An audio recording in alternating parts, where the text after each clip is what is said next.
اعوذ باللہ من الشیطان الرجیم بسم اللہ الرحمن الرحیم۔ اب یہ آخری آیات ہیں، اور میں چونکہ اب ابتدا میں جس قدر اہتمام کے ساتھ یہ جوڑوں کا تعلق بیان کر رہا تھا، چونکہ میں نے محسوس کیا کہ رفتار تیز ہونی چاہیے، اس میں کچھ کمی کر دی ہے۔ اب یہاں بھی نوٹ کر لیجئے گا کہ یہی سورۃ القصص اور اس سے پہلے سورۃ النمل، ان کے درمیان کیا کیا مشابہتیں ہیں، خاص طور پر اس آخری آیات میں۔ فرمایا تلک الدار الآخرۃ نجعلها للذین لا یریدون علوا فی الارض ولا فسادا، یہ جو آخرت کا گھر ہے یہ ہم نے ریزرو کیا ہے ان لوگوں کے لیے کہ جو زمین میں اپنی بڑائی، اپنا اقتدار نہیں چاہتے، اپنی بلندی نہیں چاہتے اور نہ فساد چاہتے۔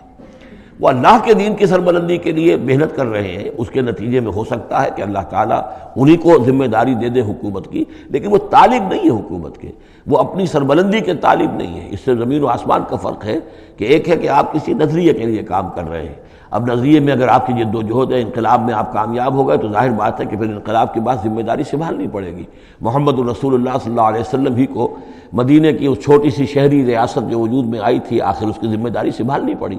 حالانکہ آپ خدا نہ خواستہ کوئی اقتدار کے طالب یا اقتدار کے بھوکے تو نہیں ہو سکتے تھے، لیکن یہ ہے کہ طلب جو ہے وہ اللہ جانتا ہے دل میں کس کے طلب ہے۔ اگر کوئی ذاتی طور پر اقتدار کا خواہاں ہے اور چاہتا ہے کہ میرا نام اونچا ہو جائے اور مجھے اختیار مل جائے اور میرا اقتدار ہو، تو وہ شخص اللہ تعالیٰ کے ہاں ڈسکوالیفائی ہو جاتا ہے۔ یہ پھر اللہ کے گھر کے لیے نہیں ہے۔ اللہ کا گھر جو ہے تلک الدار الآخرہ، یہ تو ہم نے رکھا ہوا ہے خاص طور پر مخصوص کر کے، ریزرو کر کے،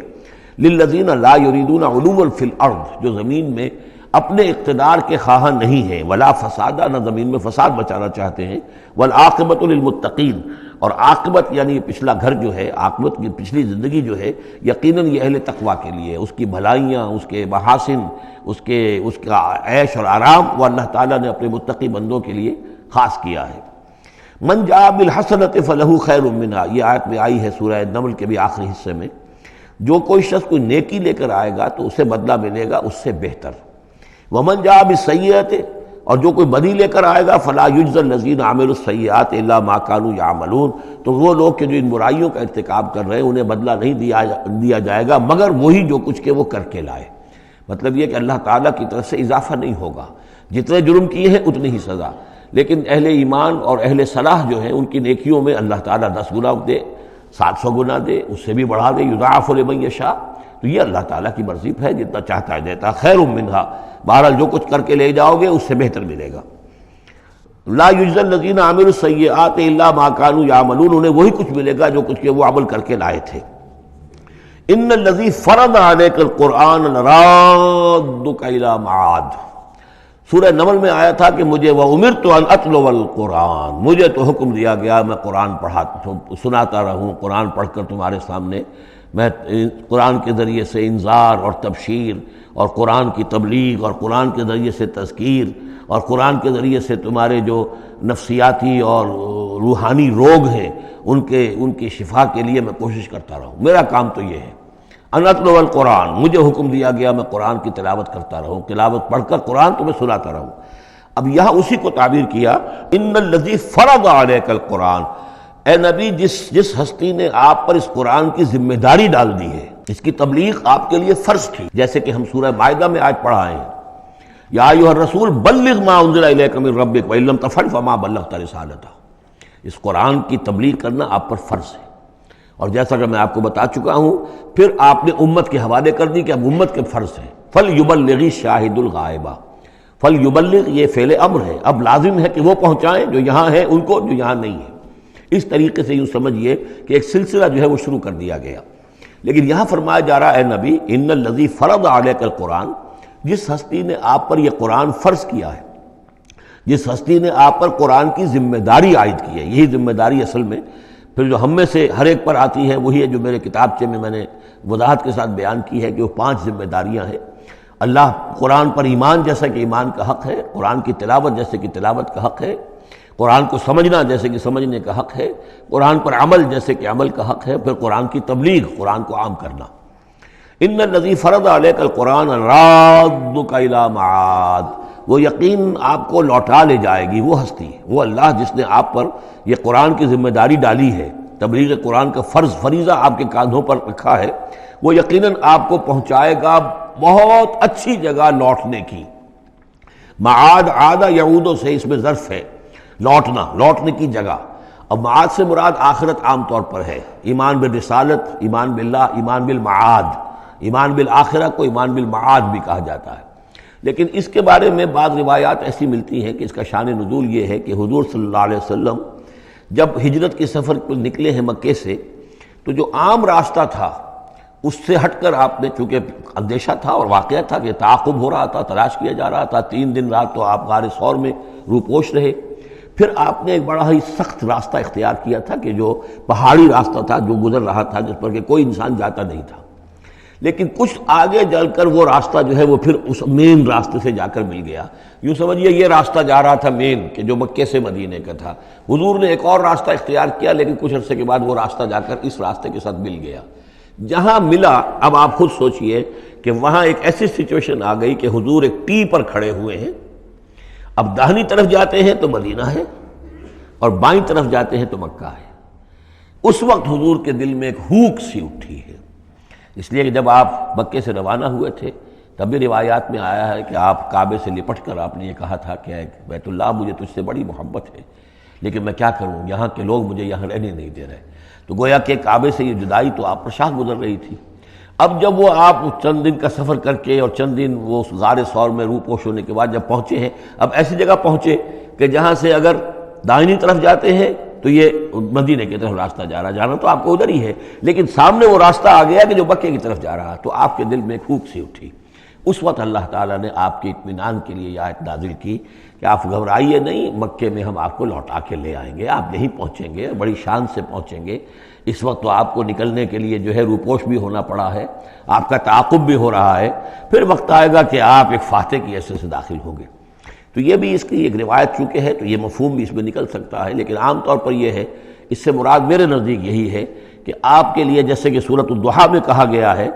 وَلَلْآخِرَةُ خَيْرٌ لَكَ مِنَ الْأُولَىٰ، اے نبی آپ کے لیے آخرت جو ہے اس دنیا سے کہیں بہتر ہے، لہذا آپ کے لیے تو یوں سمجھیے کہ جو اللہ لوٹا کر آپ کو لے جائے گا معاد میں، تو وہ معاد آپ کے لیے معادن، یہ گویا کہ یہ تفخیم کے لیے ہے نکرہ، بہت عمدہ جگہ لوٹانے کی، جس کے لیے یہ بھی کہا گیا عسیٰ ان یبعثک ربک مقاما محمودا، وہاں پر جو آپ کو مقام ملنا ہے مقام محمود، اور جو جنت حضور کی ہوگی جس کا کیا تصور کوئی کر سکتا ہے، تو ادھر اشارہ ہے۔ ان الذی فرض علیک القرآن رادک الی معاد قل ربی اعلم من جاء بالہدی، کہہ دیجئے کہ میرا رب خوب جانتا ہے کہ کون ہدایت لے کر آیا، کون راہ کی سوجھ لے کر آیا، کون ہدایت لے کر آیا، ومن هو فی ضلال مبین، اور کون وہ ہے کہ جو کھلی گمراہی میں پڑا ہوا ہے۔ وما کنت ترجو ان یلقی الیک الکتاب، اور اے نبی آپ کو تو کوئی توقع نہیں تھی کہ آپ کو کتاب دی جائے گی، کتاب القا کی جائے گی۔ یہی بات آئی ہے سورہ نمل کے اندر بھی وَإِنَّكَ لَتُلَقَّى الْقُرْآنُ مِن لَّدُنْ حَكِيمٍ حَلِيمٍ، یہ قرآن تو آپ کو دیا گیا ہے، ایسا نہیں ہے کہ آپ متوقع تھے، آپ چاہتے تھے، آپ کو چلہ کشی کر رہے تھے کہ کوئی مجھے بھی کوئی روحانیت حاصل ہو جائے اور کوئی غیب کی میں تعلیم غیب کی معلومات حاصل کر لوں، معاذ اللہ آپ کا تو مزاج ہی وہ نہیں تھا۔ ایک بہت ہی یوں سمجھیے شریف انسان اور ایک شریف تاجر، اسی لیے حضور نے فرمایا تاجر الصدوق الامین مع النبیین والصدیقین والشہداء، وہ تاجر کو بالکل سچا ہو، جھوٹ کی آمیزش نہ ہونے دے، اور امین ہو، امانت دار ہو، اس کا رتبہ جو ہے وہ تو انبیاء اور صدیقین اور شہداء کے ساتھ ہے، اس جماعت میں شریک ہوگا وہ۔ تو حضور کی زندگی وہ تھی، لہذا یہاں فرمایا ہے کہ وما کنت ترجو، آپ تو کوئی امیدوار نہیں تھے، نہ آپ کو یہ توقع تھی کہ آپ پر یہ کتاب اتاری جائے گی، الا رحمۃ من ربک، یہ تو اللہ کی رحمت ہوئی ہے، اس کی مہربانی ہے کہ آپ کو اس نے چنا ہے، پسند کیا ہے، اور آپ کو اللہ تعالیٰ نے یہ کتاب عطا فرمائی۔ فلا تکونن ظہیرا للکافرین، تو اب آپ کافروں کے پشت پناہ نہ بنے۔ اس میں اشارہ ہو رہا ہے سمجھ، جیسے کہ ہم پڑھ چکے ہیں سورہ نساء کے اندر کہ اے مسلمانوں، گویا کہ یہ بات کہی گئی تھی کہ تم اپنی عصبیت اور قبائلی عصبیت کی وجہ سے، تمہارا ایک شخص ہے منافق ہے، اس نے وہ چوری بھی کی تھی، اب تم اس کی پشت پناہی کر رہے ہو اور سارا کا سارا الزام یہودی پر ڈالنا چاہ رہے ہو، تو یہ عصبیت جاہلیت ہے۔ یہاں ذکر کیا جا رہا ہے فلا تکونن ظہیرا للکافرین۔ اب ظاہر بات ہے کہ حضور جب مکے میں دعوت دے رہے ہیں تو اب رشتے جو ہیں وہ کٹ رہے ہیں، گویا کہ ابو لہب سگا چچا ہے لیکن دشمنی کی انتہا کیے ہوئے ہیں۔ تو یہ جو آپ نے فرمایا، اب آپ اپنے رشتوں کو ان کافرین کے ساتھ، اب آپ اپنے تعلقات کو کوئی اہمیت نہ دیں، ان کے ساتھ کسی عصبیت کا کوئی اگر اثر کہیں ہو بھی کہیں اگر کوئی یعنی بہت ہی ادنا سا خفیف سا بھی شائبہ اگر دل میں ہو تو اس کو بھی آپ نکال دیجئے۔ یہی لفظ کہے تھے حضرت موسیٰ علیہ السلام نے جب وہ قبطی مارا گیا تھا ان کے ہاتھوں، کہ جب اللہ تعالیٰ نے توبہ قبول کر لی کہ میں کبھی بھی ابھی کسی کافر کا اور کسی ایسے شخص کا، میں ظالم کا ظہیر نہیں بنوں گا، پشت پناہ نہیں بنوں گا، تو وہی حکم حضور کو دیا جا رہا ہے۔ وَلَا يَصُدَّنَّكَ عَنْ آيَاتِ اللَّهِ بَعْدَ إِذْ أُنزِلَتْ إِلَيْكَ، یہ اسی سورہ مبارکہ میں یہ آیت نمبر 17 تھی یہ۔ وَلَا يَصُدُّنَّكَ عَنْ آيَاتِ اللَّهِ بَعْدَ إِذْ أُنزِلَتْ إِلَيْكَ، اور نہ آپ کو برگشتہ کر سکیں، روک سکیں، آپ کے رخ کو موڑ دیں اللہ کی آیات سے، بعد اذ انزلت الیک، جبکہ وہ آپ پر نازل کر دی گئیں، وَدْعُ إِلَىٰ رَبِّكَ، یعنی یہ آپ کے کنبے والے، قبیلے والے، آپ کے یہ قریش جو ہیں جو آپ ہی کے قبیلے کے لوگ ہیں، اگر آپ ان کے ساتھ کوئی اپنا بھائی چارہ رکھیں گے اور کوئی ان کے ساتھ تعلق قلبی جو ہے استوار رکھنے کی کوشش کریں گے، اگر کسی درجے میں بھی یہ قبائلیت جو ہے آپ کے اندر رہی تو یہ روک دیں گے پھر آپ کو، یہ تو پھر اس سے استعمال کریں گے اور اس کی بنا پر جو ہے وہ پریشرائز کرنے میں آپ کو کامیاب ہو جائیں گے کہ وہ آپ کو قرآن مجید کی جو آیات آپ پر نازل ہو رہی ہیں ان سے برگشتہ کر دیں۔ وَلَا يَصُدُّنَّكَ، اور نہ کرنے پائیں آپ کو برگشتہ اللہ کی آیات سے، بعد اذ انزلت الیک، اس کے بعد کہ وہ آپ پر نازل کر دی گئی ہیں، وَدْعُ إِلَىٰ رَبِّكَ، اور اپنے رب کی طرف دعوت دیتے رہیے، وَلَا تَكُونَنَّ مِنَ الْمُشْرِكِينَ، اور دیکھیے شرک سب سے گھناؤنا جرم ہے تو اس کا کوئی شائبہ بھی اپنے قریب بتانے دیجئے۔ وَلَا تَدْعُ مَعَ اللَّهِ إِلَٰهًا آخر، جیسا کہ میں نے بار بار عرض کیا ہے، اس میں خطاب تو ہوتا ہے بظاہر حضور سے واحد کے صیغے میں، لیکن یہ کہ یہ خطاب صرف حضور سے نہیں ہے بلکہ اصلاً اس کے مخاطب مسلمان ہیں حضور کے وساطت سے۔ وَلَا تَدْعُ مَعَ اللَّهِ إِلَٰهًا آخر، اور مت کسی کو پکارو اللہ کے ساتھ کسی اور الہ کو، لا الہ الا ہو، اس کے سوا کوئی معبود نہیں ہے، کل شیء ہالک الا وجہہ، ہر شے فنا میں ہے یا فنا ہو جائے گی سوائے اس کا چہرہ۔ اب یہ کہ اللہ کا چہرہ کون سا ہے، اور یہ کہ اگر اللہ کا چہرہ جو ہے صرف اس کے لیے فنا نہیں تو کیا اللہ کے لیے کوئی باقی اعضاء بھی ہیں، ان کے لیے فنا ہے؟ معاذ اللہ ثم معاذ اللہ۔ یہ آیات جیسا کہ میں نے عرض کیا کہ اللہ کی ذات سے متعلق ہوں، عالم برزخ سے متعلق ہوں، عالم غیب اور عالم آخرہ کی، ان کے بارے میں بس جتنا کچھ بتا دیا ہے اس کے اوپر اکتفا کی جائے، اس سے آگے منطق کے حوالے سے اس کا جو ہے لازم اور ملزوم کے ایک ایک قدم بڑھاتے نہ جائیں، تو اس میں یہ ہے کہ انسان جو پھر غلط راستے پر پڑ جائے گا۔ العجز عن درک ذات ادراکو، حضرت ابوبکر صدیق نے فرمایا تھا اللہ تعالیٰ کی ذات تو وہ ہے کہ جب انسان یہ سمجھ لے کہ میں اس کی ذات کو نہیں سمجھ سکتا، بس یہی ادراک ہے،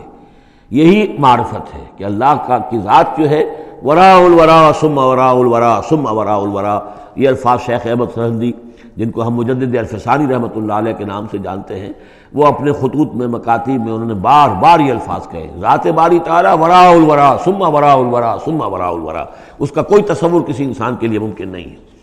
لیکن یہ کہ ہر شے ہلاک ہو جانے والی ہے سوائے اللہ کے چہرے کے، ظاہر بات ہے کہ ہر شے کے لیے فنا ہے، اور یہاں پہ اکثر لوگوں نے پھر اس منہ سے مراد لیا پوری ہستی، جیسے کہ ہم بھی کسی کے منہ دیکھو کہ یہ کام کر رہا ہے تو گویا کہ کسی کے لیے، کسی کے رضا جوئی کے لیے کر رہا ہے، تو اس اعتبار سے گویا کہ ذات باری تعالیٰ تو ہے کہ جو ہمیشہ قائم رہنے والی ہے، اور یہاں اس کے چہرے سے مراد اس کی پوری ذات ہے۔ باقی جو کچھ ہے، اب جو ہمارے ہاں صوفیہ ہیں جو وحدت وجود کے قائل ہیں، وہ تو اب بھی سمجھتے ہیں کہ باقی جو کچھ ہے وہ ہے ہی نہیں، معدوم کے درجے میں ہے، اس کی کوئی حقیقت نہیں ہے۔ کل ما فی الکون وہم او خیال